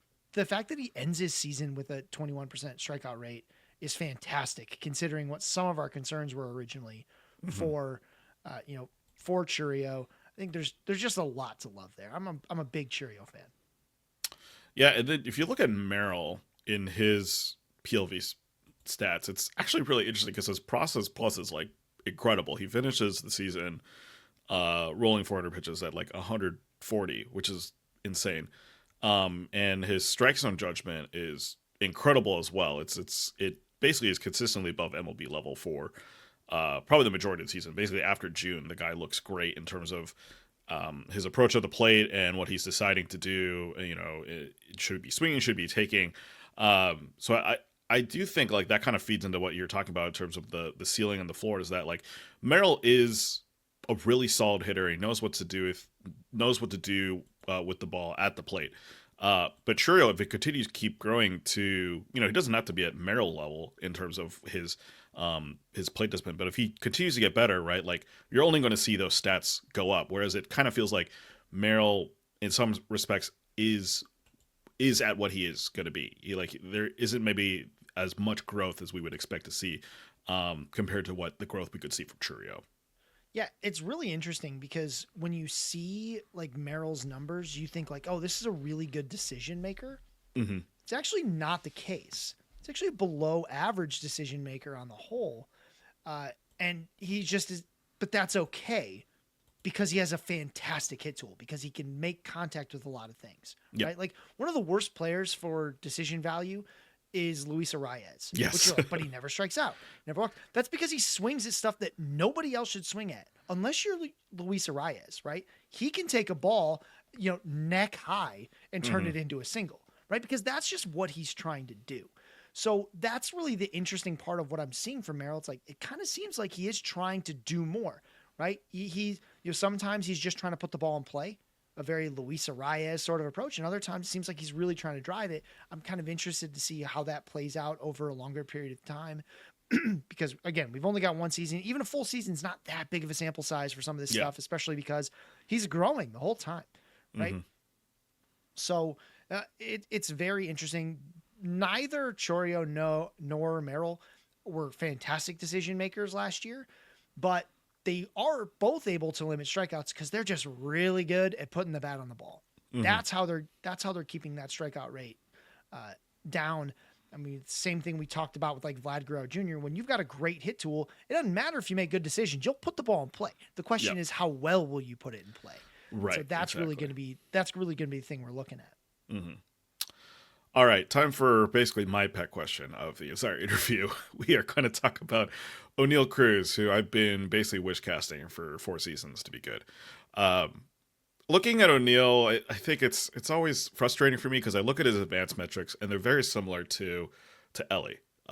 Average launch angle, which in my opinion is kind of a wishy-washy stat because at the end of the day, like it's an average, right? It could mean anything. But his ground ball, fly ball rate ratio, his strikeout rate all look very similar to Ellie. What's the difference between one guy being a top 5 pick and the other guy going in the 4th, 5th round? I mean, one of them plays for the Pirates. Wow, that's brutal. It's not great, right? Yeah. So O'Neal Cruz, if you're talking about can he hit, this guy hits the ball harder than you've ever like in person. It is what this dude can rip 120-mile line drives. That's not an exaggeration. He has some of the hardest hit balls in Statcast ever. This he hit a home run at like 121 miles an hour. It was a line drive. It was like the announcers were just like, "Oh, is it over? Did it go? Well, where is it? I didn't see it." This dude crushes right now. So he doesn't walk quite as much as I would like. This is only the first full season we've gotten from him. It feels like he's been around longer than he has been. I like that, he did get to his 2020, right? And the counting stats, they're going to struggle because he's a Pirate. And the Pirates, the Pirates absolutely cannot stand the concept of being anything but horribly mediocre. Right? They just deep down in their soul, they can't get away from it. Even though they have players that I love, I'm so glad Andrew McCutcheon's back. I love Andrew McCutcheon. He's a national treasure. Bretton Reynolds is an interesting player, even though he absolutely has no business playing the outfield. He's terrible at it. I think, he should stop doing that. But, O'Neal Cruz, one of the reasons I make that joke about the Pirates is because guys don't get better there. Yeah. Right? Guys kind of just cap out. Brian Hayes has just floundered there. I'm not seeing them really develop hitters, with one minor exception that Nick Gonzalez kind of looked more interesting than I thought. Another name I love. Yes. All the guys that could kind of be good. And it really feels like one of those guys where it's like, if O'Neal Cruz can ever get out of there, he can be like everyone else who's gotten out of there and been better, right? Basically every player that leaves the Pirates ends up kind of being better than they were as a Pirate. But pitching, hitting, it's all the same. But O'Neal Cruz, why is he different? Number one, obviously he doesn't have that same stolen base upside. Yes. He's 6'7". He is massive. Yes. O'Neal Cruz, 6'7". That's a long way to dive to get to down to the second base. Again, not the most scientific analysis, but if you've ever seen someone who's 6'7" fall, even when they're trying to fall, it doesn't look good. right? Yeah. Like if you ever see basketball players fall, like the like centers and forwards fall, it's like Hmm. awkward. It's scary, right? Yeah. Like The it's the a tree being felled. It's not yeah. great. The extra wingspan does not help him steal bases more No, because easily. he's got to get down. It's a long way to go. I'm 6'1", and when I fall, I'm like, oh god, it feels like it takes forever. And like O'Neal Cruz, he's 6'7". Yeah. Like if he fell yesterday, he's still falling. So with Cruz, obviously the strikeout rate spikes. They're actually worse than Ellie. He's not great about making contact. It's just that when he does, he absolutely whips the ball, just crushes it. Hmm. He doesn't have like too high, like his ground ball problem. It's not really like a big ground ball problem. He does hit in a difficult park. Like it's hard to find two parks that close to each other that are so different in Cincinnati and Pittsburgh. But Ellie's a little better at making contact, especially especially in the zone. O'Neal Cruz he just swings at too many things that are outside the zone. He got better at that a little bit, I guess, but yeah, he's a bit more raw than Ellie De La Cruz, despite being a little bit older and having more, I guess, well, actually, no, he's been in the major leagues for about the same amount of time, to be honest. Yeah. But it's a little bit more raw, but in terms of pure power, Ellie De La Cruz, he can hit 25, 27 home runs. A lot of that's playing in a favorable park, man. O'Neal Cruz, if it's just raw power, this dude has Stanton power. He just doesn't have Stanton fly ball rate. That's all it is. Dude max out swings all the time, hits the ball crazy hard. Just a lot of those are line drives or ground balls, not as many going up in the air as you want. But that's the kind of like pure power. That's what he's got. So I do think there's upside we're chasing. It's not like he was bad last year either, right? Yeah, this guy finishes as, he finishes as a top 80 overall player. That's probably, it's probably a little lower than where he got drafted, but like, not bad. And I don't think he's going to get worse. I don't think O'Neal Cruz is going to be worse than he was last season. He just might not get to the beautiful 30 home run ceiling that I know is there. Right. But 25, I think that's pretty reasonable, especially as he continues to grow. It's just unfortunate he has to do that in Pittsburgh. Right. Yeah. Yeah. The theory of crafting, of course, is that he's also just too tall to be like a really good power hitter, which is like, I mean, there are baseball players that are taller than him for sure, but like, there's probably a reason why a lot of pitchers aren't giving him the pitches to swing at, because they're already throwing it lower in the zone anyways than everyone else on the team. So why would they go anywhere higher with O'Neal? Yeah, I mean, I know exactly one other player off the top of my head who's 6'7" and hits, and it's Aaron Judge. Right, exactly. But like, big difference here is that Judge outweighs Cruz by like 70 pounds. Like he's considerably larger than O'Neal Cruz, who's like he's like big. He's like 6'7", but he's a basketball player kind of build. Yes. And like Aaron Judge is like a college center kind of build. Like he's very, very thick guy, and not so much with O'Neal Cruz, but again, there's absolutely 30 home run power here. You might see a couple projection systems kind of go for it. I know one of the new ones at Fangraphs does have him at 33. That's called Oopsie, which is sort of like a meaningless mnemonic. They've got a nice article about it. It's worth checking out. But the thing with Cruz is just, he's a pirate, man. Like it's hard to hit home runs there. It's not a great environment. It's not a team that's super good. It's not a team that has a great track record of, developing players. Like, if you just think about the top hitting prospects they've had in the past, it was like Brian Hayes, and before that it was like Gregory Polanco, right? Those guys haven't really panned out the way we hoped. So you're really kind of hoping that O'Neal Cruz bucks that trend because he's so full of raw talent. Yes. That like way more so than those other guys, but I guess we'll see. Yeah, I mean, you should absolutely be excited because he has elite skills. They're just kind of locked behind these decision value problems that he runs into, and just not being able to make those 120 mile an hour balls travel upward enough to leave parks. Right. Yeah. All right, that's enough of me and my soapbox of O'Neal Cruz. We're going to talk about a name that you briefly mentioned earlier when we were talking about second baseman in Jordan Westburg. And with Westburg, right, the 2024 season, like you mentioned in the article, definitely a breakout season. Looked very different than what we had initially seen from him, and a lot of that was because he was just a bit more aggressive at the plate. more power in general. So looking at 2023 versus 2024, obviously we like how 2024 shaped out. But is that a thing we can expect from Westberg going forward, where he becomes, one of those maybe top five guys that we were mentioning, and that, Marte, Altuve, semi in range, or is he kind of more likely going to be in that kind of bottom half of, top 10 still of second baseman, but maybe that group of second baseman that we feel kind of okay about, we don't love. Yeah, this power comes a little bit out of nowhere. And one of my favorite articles that was written last year was, it's linked in the article when the whole thing comes out. But Yes. Tanner McGrath, he wrote the Westberg Paradox. Yep.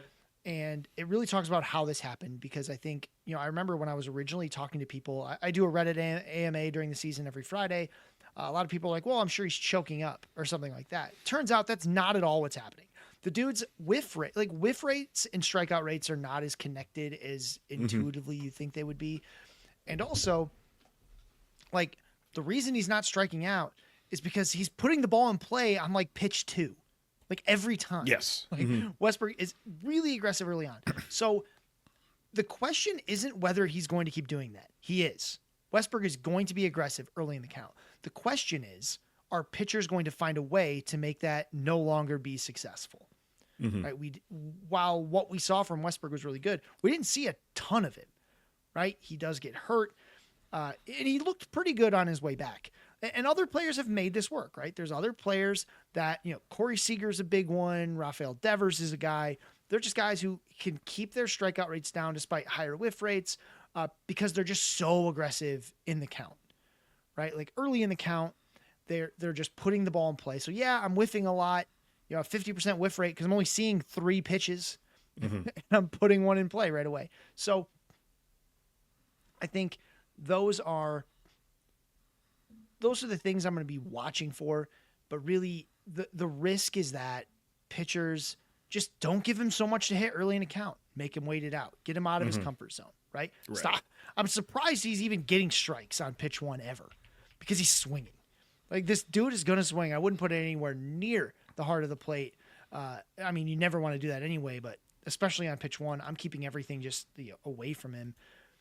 Players that have a big shift in power, who never really had a track record of power, has things that make me hesitant, right? Like, out of nowhere, guy hits for power and actually really changes his entire profile. Like, he's not hitting for that. Like, he's not showing the contact ability based on our pitcher list metrics that he had before. He's still like a decent decision maker, but not quite as solid. It just the only change is power, right? There's other guys that have this, right? And most of the time I'm skeptical of this player, right? Most of the time I'm skeptical of the player who just out of nowhere has power because it can go away. A lot of power can come from just kind of being locked in and your method working and really not letting us see enough of pitchers adjusting. I mean, it seems like it's a lot because it's like May through August or something like that, where our data kind of kicks in. He plays really up through the beginning of August. Again, guys can be good for a half, right? And then not later. Now, again, this was very good. I am mostly a believer. I do end up ranking him 56th, right behind Seiya Suzuki. Right? I'm not trying to say I'm not a believer. I'm just saying that's where the risk is that he did do something different and new. And that's something that wasn't again, not like a Vlad Jr. situation where we always thought this was in his profile and it was just hidden. It was locked away. This is just brand new stuff. This is just, we didn't know you could hit the ball that hard. I'm not sure you knew you could hit I'm not sure you knew, Jordan Westberg, that you could hit this many home runs, but here we are. Right. And let's see how it plays out. But I think he, again, like I mentioned before, he's probably one of the last guys I'm looking at, especially because he's got that third base eligibility. That's really nice to have with it. Yeah. So I'm probably willing to draft him. But once he's gone, then it's like, oh, well, I don't know exactly how I feel about Matt McClain yet. I'd really love to see him in spring before I get too excited. And then after that, it's like, what's left, right? Who's the next second baseman on the board? That's when you're getting down to Luis Garcia Jr., Bryce Terang, suddenly guys with a lot more warts on them. Yeah. Yeah, and I mean, just looking at isolated slugging, I mean, he finished last season with a 216 isolated slugging, whereas in 2023, that was a 144. So definitely a jump there. Now it's a difference of game, 68 versus 107, so, take that what you will. But,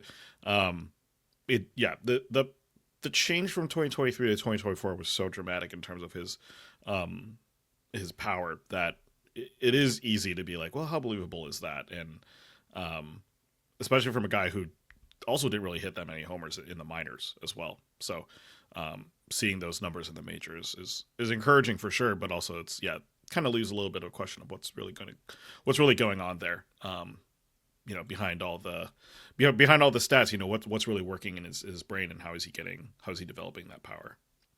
Yeah, and especially in Camden Yards, it's not an easy place to hit home runs. Certainly nothing compared to what he was able to, experience in the minors, where home runs are just a lot easier to come by, especially for guys in that system. So it's a tough one. I think like projections are almost giving me this reality that I don't think is going to happen. So projections aren't trying to tell you what they think is going to happen. They sort of have this like sort of median approach to it. Yes. We ran, 100, 1,000 potential universes, and this is the one that happened the most often, but it didn't actually happen often, right? It just happened the most often in these potential universes. Most projections are putting him right now at like 20 home runs, 10 steals. And I'm just like, well, I think it's either going to be a lot more than that, or he's going to struggle to get there. Right? Either he's the guy, closer to what we saw in 2023, who just, isn't able to put on a lot of game power, gets stuck behind, too many ground balls. That wasn't ever really a big issue for him, but, pop outs were an issue. His home run fly ball rate was just terrible because Camden's a hard place to hit, especially for a right-handed batter. So I guess we'll see. I think he's either going to be considerably better than that projection and be more of like a 25, 30 home run kind of hitter, which is what we saw in 24, or more like a 15 to 20 home run hitter who really doesn't add a lot of value in 12 teamers. So it feels very much like it's going to be one of the two. Right. Yeah. The only thing that probably elevates him still is that he plays second base. So that's the nice thing. Third base eligibility is a nice thing to have these days. Third base is a roller coaster, especially when injuries start kicking in. It gets ugly in a hurry. And also, right now he's actually, Roster Resource projects him to hit 8th for the Orioles. I think there's some room to move up in that lineup. But that's the other thing that sort of like, it doesn't give me pause necessarily. There's still plenty of stats to be had. It's a deep lineup, but like 8th, like hitting 8th, not great, right? Even for an offense that can kind of turn things over. It's a good offense, but it's not actually full of the star power you might think it is. Like it just, they're still projecting like against righties. Ryan O'Hearn, who's done yeoman's work for them, is there, and then like Colton Cowser, but he's a little bit like up and down. Ryan Mountcastle's a solid hitter, but he's not a scary one. There's a couple things. I think that overall they're going to be a very, very good team, but it's not necessarily an offensive powerhouse. Right. Yeah. I mean, it's interesting. Like instead of like 1 to 3 being really, really good, 4 to 6 being like decent, and then 7 to 9 being like, garbage bin hitters, like 3 to 8's like, oh yeah, they're all around the same. Like you could kind of interchange them and it could work out for the team. So yeah, I mean, you can see any of those guys. So you're talking about O'Hearn, O'Neill, Cowser, Mountcastle, Mullins, Westberg, Holiday. Either at some point in the recent past or at some point in the near future, these are guys that you could say these are top 4 or 5 hitters in your lineup, and they're batting 6, 7, 8, 9. Yes, yeah. All right, I'm going to let you talk about the Detroit Tigers because it's a fun team. They ruined my heart last year as a Twins fan. Obviously, dropping that hot streak in August and September was insane to witness. And part of that was due to their outfield just being really, really good, right? Riley Green, Parker Meadows, Kerry Carpenter, all 3 of those guys took a huge step in 2024. What do you like from all of them? Do you think there's more progress to be made in their makeups? Do you think that they hit their plateau? What those 3 outfielders, and how do you feel that works out for Detroit this upcoming season? Well, I'd be remiss if I didn't mention my absolute favorite Tiger has been for several years. Tarek Skubal is absolutely that's true. Just just a dog. Love Tarek Skubal. I love everything about him. It's funny. I have this big baseball card collection of Tarek School, a bunch of autographs and all these things. And, someone was like, oh, it's never been more valuable now. I'm like, yeah, to me, Yeah. I'm not selling these things to anybody. Now that he Right. actually won a Cy Young, get out of here. Right. Like I'm so happy, but so let's start with Parker Meadows. He's the one that, he showed some really interesting growth, which he also did last season and didn't bring any of it into 2024. And that's why he gets relegated to the minors, all these kinds of things. So with Parker Meadows, I think the first question is, can he stay in the lineup against left-handed hitting? Because another guy, like the other guy, Kerry Carpenter, he won't. Like the Tigers just really aren't that interested in starting Kerry Carpenter against lefties. They will absolutely bring him in once a team is forced to play a righty against him. But he's not going to start against lefties. And that's probably sort of good for his overall fantasy value. If you want to think about Kerry Carpenter, think about him as like a Jock Peterson with maybe a bit more power upside. Well, definitely more power upside, right? You actually don't want Kerry Carpenter playing against lefties for fantasy because it's just going to be a bunch of bad plate appearances that just sort of get lost in the wash, right? It just lowers his overall output. Yeah, sure, he gets a handful of more RBIs, but it's fewer RBI per game, it's fewer runs per game, it's fewer everything. So I'm fine with Kerry Carpenter only facing righties. That's what most of the league is anyway. That's really what a lot of the AL Central is. It's a lot of right-handed pitching. So Kerry Carpenter, when healthy, he's a masher who hits left-handed, who hits for average and power, no speed, and nothing against lefties. That's what he is. And that's okay. There's nothing wrong with that. He's Kerry Bonds, right? Like we love him, but that's what he is. He's a lefty. He's going to hit fourth against lefties. He's not going to, he's going to hit fourth against righties. He's not even going to play against lefties. Maybe he comes in later. It's like you can keep him in your lineup, but it's probably only going to be one plate appearance as a pinch hit. So that's the deal with Kerry Carpenter. Parker Meadows is a lot more volatile. So he does bring sort of like this five category ability. Like he could totally be a 20 home run, 25 stolen base guy in a peak year. The batting average isn't going to be good. It's not because he necessarily strikes out too much. He actually doesn't. It's like 25%. It's fine. His batted ball quality is not great, right? This dude does not actually hit the ball very hard. Hard hit rate, 31% last season. It was 34.8 the year before. In the minors, it's also low, right? Like he just doesn't hit the ball that hard. And that's okay for this guy. I mean, he does hit some line drives. He does get balls in the air. He's got enough power to get to like those 20 home runs. It's just like, that's probably about it. Like we see guys with lower hard hit rates have decent, like get to 20 home runs. They just can't really get beyond that. He made some big improvements against breaking balls, like decision value against breaking balls last season. It's the same growth actually that we saw from him in 2023 as well. He didn't carry it over into 2024. I'm hoping he this time brings it in 2025 because that's a big part of what improves him, right? Because he's, especially as a leadoff hitter, he's just got to be able to handle different kinds of pitches. Young players, they often struggle with breaking balls because in the minors, you usually will see like there's maybe one pitcher on the other team with two good breakers, right? And a lot of times it's a dude that has a good fastball and like one breaker that they struggle to throw for strikes. And then when you get to the majors, everyone's got two, right? Every starter's got two. You're not a starter if you ain't got two, unless you're really, really special. So you're like a Spencer Strider type. Like that's about it. So they've all got two breakers. That's a difficult thing to adjust for a lot of these young players. Meadows has made this adjustment twice now. I'm hoping he doesn't have to make it a third time. I'm hoping that he can kind of just keep it for a while and go. But I do like his upside, but he's more of like a back end outfielder for me in like a 12-teamer because it's a lot of risk. But he could be a very, very exciting play. He's never going to hit for average, but that's fine. It's not really going to be part of his game because he's going to have too many weekly hit balls. But he will hit enough of them hard enough to get out of the park. It's just going to be a matter of can he stay in the lineup against lefties, which we saw at the end of last season. He did stay in the lineup. He just got buried. And, the Tigers do now have another player who could lead off in Gleyber Torres, but we'll see how that goes. So those two guys are really exciting for me, but they they are not the best outfielders in Detroit. That is Riley Yes. Green. I'm a huge Riley Green fan. This dude, if you ever watch him in person, I got to see him when, because I live here in Southwest Michigan. I got to see him when he was with the West Michigan Whitecaps, which is the low A affiliate, and the ball off his bat is loud. The outs are loud. The fouls are loud. This dude hits the ball hard.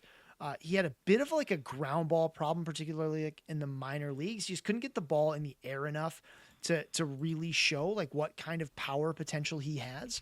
But been a fairly consistent 46% hard hit rate now that he's in the majors. The expected slugging the last two seasons, 499 then 477 per Statcast. Average exit velocity is well over 90 miles an hour. Barrel rate in double digits. This guy, he's got all the tools.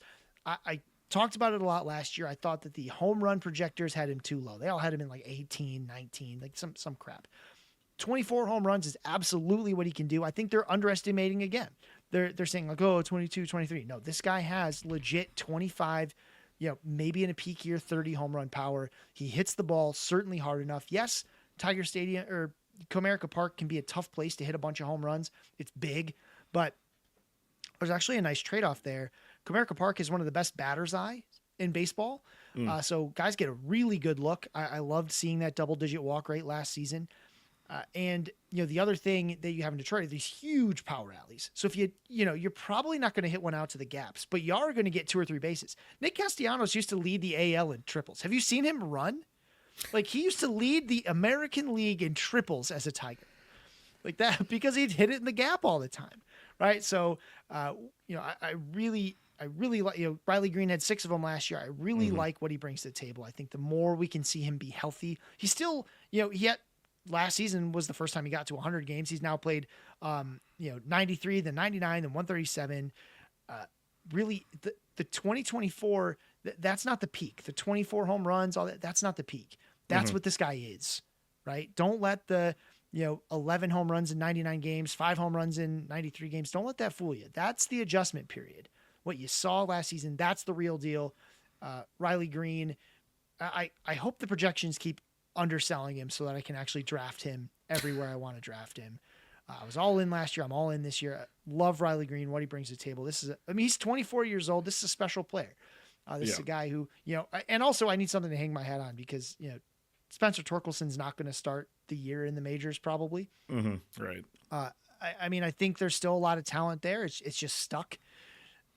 We've seen him go on stretches where he can hit 30, 40 home runs. Like he could hit 30 or 40 home runs in the season. He has the power. He just hasn't been able to make the adjustments necessary to show it with any kind of consistency. But yeah, Riley Green, that's the number 3 hitter. He's going to play every single day. I think he's going to do really well. Very excited about him. Much more so than I am Meadows and Carpenter. Carpenter, a safe back end outfield choice. Meadows, the high ceiling, low floor sort of back end choice. Riley Green, that's a stud. Probably not quite an outfielder 1, but a really good second outfielder in any format. Yeah, I think you mentioned the ground ball rate, right? Like just the steady improvement there.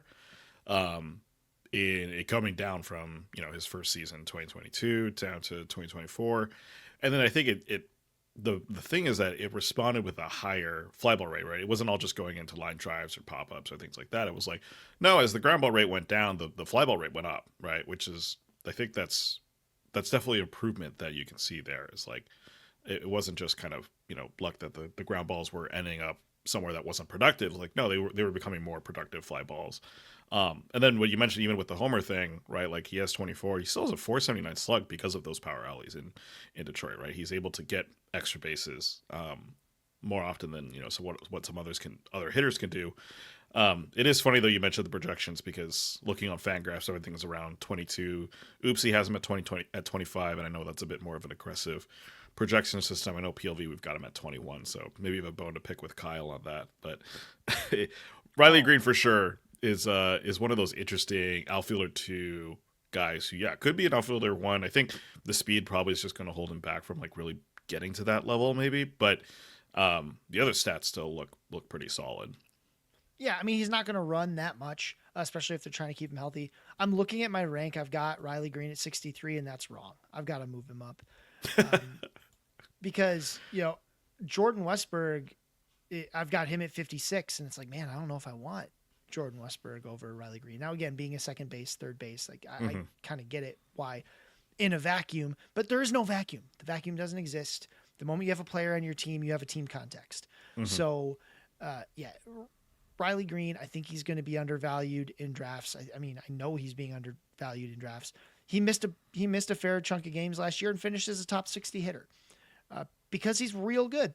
Turns out he's just real good. So he's your guy. Yeah, it's so, if you look at some of it, like, oh, he wasn't quite as good in the second half. Well, yeah, he was hurt, which is the real thing that you're worried about. The floor with Riley Green does not come from performance. It comes from injury. And it is very valuable to understand where a player's floor comes from, right? Ronald Acuna's floor is pretty much injury, right? Aaron Judge's floor, it's all based on injury, right? Where there are other guys, one thing I'll say about my philosophy, there's one thing I don't want, and that's a player with two problems, right? And there are only two problems I really talk about with floors. You either have a performance floor or you have an injury/playing time floor. I don't want a guy with both.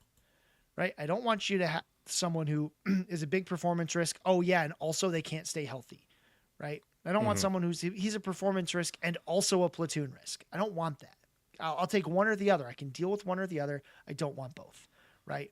Obviously Riley Green is not in that boat, but his risk is all injury. When he plays, he's good. Yep. Right. And again, Aaron Judge, one of those guys, when he plays, he's good. There's a little bit of performance risk on Ronald Acuna in the sense that his ceiling might not be as high. Like, we're not quite sure where to place his ceiling, but I think in a full season, we have a pretty good idea that, he's going to be a top 50 hitter. If he plays a full season, there's no chance he's outside like the top 30 hitters. I just don't see that happening. Okay. Because if nothing else, he's going to steal a bunch of bases. He's going to get up there. Right. The question is, how high will he go? We're not quite sure about that right now. But yeah, so really understand where a floor comes from. What are you worried about? Are you worried they're not going to play well? Are you worried they're going to get hurt? Every player has some injury risk, but really you're talking about the big ones, the ones that have a hard time getting to 100 games. If all you might only play 140, that's fine. 140 might as well be a full season, right? Yeah, we've already done that with innings. We've already done that with innings, right? It used to be 200, and now it's like, 180. That's super full, right? 160, great. You got me 160. I love it. Yeah, 140 games is like essentially you just missed a game a week ish. Yeah, that's kind of what it is. Yeah. We can't all be Marcus Semien out here getting 700 plate appearances. Like he's like he's the postman in the sense like he's always there, rain or shine. Marcus Semien is in the lineup and he's batting first every single day, no matter what's going on. But there's just not that many players like that. Yeah, he's like he's our current Cal Ripken, honestly. Like the dude just plays a ton. He is always at the dish. And it's been so consistent over the last few seasons. Like that's the one of the few things you could pencil in at the beginning of fantasy draft season is like, oh yeah, Semien is going to get me like 160 games for sure. Like that's just going to happen. Volume is the one stat that I think gets underrated a lot, right? Like again, in 12 teamers, it can be a little easier. You got daily moves, you can make up volume, but it is not always easy to find guys who are going to go to the plate 700 times. There's like 6 guys a year that can get to like 700. And Marcus Semien is always one of them. Yep. So I think it's 5, 6 consecutive full seasons that he's gotten to 700 plate appearances starting in 2018. He's always playing. He's always out there. And all those seasons are good too. It's like, it's not just like bad stuff. Even last season where it's like, he still got 101 runs scored. Yeah. He still hit 23 home runs. Yeah. He hit 237. That sucks. But you got the volume. The floor is in the volume. Right. Turns out when you go to the plate 718 times, you're talking, as long as I come home 1 in 7 times, I'm 100 run scorer, baby. Right. Like, I'm there. Yep. That's those are it's you don't think about it in the sense that like it just gives you more opportunities to get more counting stats. Oh, in points leagues, it's one of the most important stats is plate appearances. Yes. Because you only score at the plate. There's some action if you're on base too, but you score at the plate. Right? Like that's it. Period. Are you 1 getting plate appearances and 2 are you putting the ball in play? Because walks have very limited utility in points leagues. It's all about do you walk, do you get plate appearances and do you put the ball in play? You do those 2 things, you're great in points. Marcus Semien always solid in points. Yeah. He'll probably be jumping up those boards after this podcast. The hype on Out of Simeon is nowhere, real. just let me talk about Marcus Semien, who Yeah. is actually very boring in a lot of ways, but Yeah. my God, he plays. Exactly.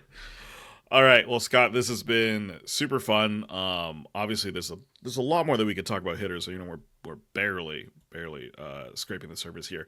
But for people, kind of wanting to know what you're up to and kind of new stuff that might be coming out soon from you on Pitcher List, where can people reach you on social media? And yeah, what kind of articles or content you got coming up soon? Yeah, I mean, in terms of what I'm working on, it's this. Yeah. Like I got 300. I'm gonna do the top 300. There's gonna be blurbs for every single player. I am not on the Twitter machine quite as much anymore. You can find me there at if the chew fits, if the CHU fits. Otherwise, I am at Blue Sky, scottchew.pitcherlist. Oh man, I always forget what the last dot is. I'm not the best at it, but I am a big, I do really like Blue Sky. Sorry, it's scottchew.pitcherlist.com. I always think it's something different, but it's just .com. Scottchew.pitcherlist.com. You can find me on Blue Sky, posting my silly rolling charts all the time. And, somehow wondering why someone thought they were such an edgelord that Ichiro shouldn't be on their Hall of Fame ballot. My assumption is that if you're a King of the Hill fan, my assumption is that voter is Cotton Hill, right? He fought in World War II. He killed 50 men, and he just can't let this go. He can't let it go. Because Ichiro absolutely should be unanimous for whatever the heck that means, because he's so good. He was amazing. Another player is just a national treasure. But anyway, that's what I'm working on again. At If the Chew Fits, I'm not on there quite as much. scottchew.pitcherlist.com over on Blue Sky. During the season, AMA on Reddit every Friday over at Our Fantasy Baseball. It's a lot of fun, a lot of engagement going on there, a lot of interesting things getting talked about. Usually, there's usually at least like 75, 80 questions that are just opportunities to get free blurbs, right? That's what they are. It's free blurbs, right? Ask me about a player, you get a free blurb. Even, if I didn't rank him, it doesn't matter. You get your free blurb, but it's a lot of fun. And again, in mid-February, when we launch the new, Pitcher List site, it's going to be the same site, but we always, like a big launch day right after the Super Bowl. That's where you'll find all of my rankings and some breakdowns of like players who I consider to be undervalued, players who are bust potentials, all those things. Like that's all going to be there, just like it was last year. It's a huge project, but it's a lot of fun, and it's how I do my draft prep now. So that is a really good way to do that. Yeah, just rank 300 hitters. Just write about 300 guys. That's it, right? And actually, research about 340 of them, but write about 300 of them. Yep. Mm-hmm. Yeah. And I know we got PitchCon coming up. Any plans to present there, or still kind of figuring that out? As of right now, no. I've done a rolling chart presentation 4 times, I think now. Yeah. I'm not sure my schedule is going to allow for it. So maybe I'll end up on a panel or something like that. But if you want to talk rolling charts, you always can. I'm always here to talk about them. I love them. If you want to understand how to read them, I can't show you how to make them. That's for the nerds. Yeah. But I can explain to you, like, what are we seeing, right? Because that's what they are. Yep. They're great for building narratives and understanding what happened, seeing growth, right? Month by month, that's arbitrary, right? Nothing really is different. Last little plug on rolling charts. It's a great way to see growth while baking in sample size, right? Because every point on the graph has, for example, like a 20 game or a 50 swing or a 100 pitch sample size built in. So every dot is a lot more meaningful than, say, just like day by day, right? Like having that sample size built in makes those dots a lot more meaningful, and it makes it a much more descriptive visual of how a player changed throughout the season, because they are constantly changing. Every single, just always guys are going up and down, and you feel it, for the guys on your roster. But sometimes it's hard to remember that every single player is like this. They go big up and downs, and being able to make some sense of that will make you better at not just fantasy, but just like understanding baseball and players and what it is going on. Right. It'll help you from, if all I do is tell you that, using I understand why it's very common to, when you're looking for a free agent, you pull up last 14 days. That's what Yes. people do. I get it, right? You're not wrong for doing so, but you should at least understand why it's a very incomplete picture. 14 days is nothing. Like it is 1 point on the rolling chart. It is Hmm. one dot. That's it. Right. One dot. How much value do you put into that dot? Yeah. Yeah, and if you're listening to the podcast, you have no idea what rolling charts are, because again, this is an audio medium, not a video one. Read a Uh, book. yeah. Yeah, Scott's presentations from at least the last two, probably all last four PitchCons are available on the Pitcherless YouTube page. So I know I was able to learn a bit about the efficacy of rolling charts a couple years back when you'd presented on them. So definitely check that out. But yeah, before this pod gets way too long, we'll just end their interview there. But again, thanks Scott for coming on. And yeah, definitely check out that top 300 hitters article that's going to be coming out in a couple weeks after the football season is over. And then as for this podcast, you can always find us at This Week PL on Twitter. We haven't figured out the whole Blue Sky thing yet, but we're getting on it, trust me. And then you can find myself on Twitter at the John Cuh. I'm also on Blue Sky at, I think it's just the John Cuh Blue Sky Social, whatever, you know. You search there for Pitcherless People, you'll probably find me there. If you haven't done so already, please subscribe to the Pitcherless podcast feed on Apple Podcasts, Spotify, wherever else you listen to your podcast. Leave a 5-star review if you enjoy the show. And then lastly, sign up for Pitcherless Plus or Pitcherless Pro. That way you can actually get access to Scott's write-ups early. Again, like we mentioned, he's got write-ups for 125 hitters right now. And so also with that, you can join us in the Pitcherless Discord. You can pester Scott about rolling charts there, and get advice from all the other fantasy experts and writers. We're having a good time there. We just had a really long argument yesterday about why Ichiro should be a unanimous vote to the Hall of Fame. So we're still talking baseball in January. But yeah, that's it for this episode of This Week in Fantasy Baseball.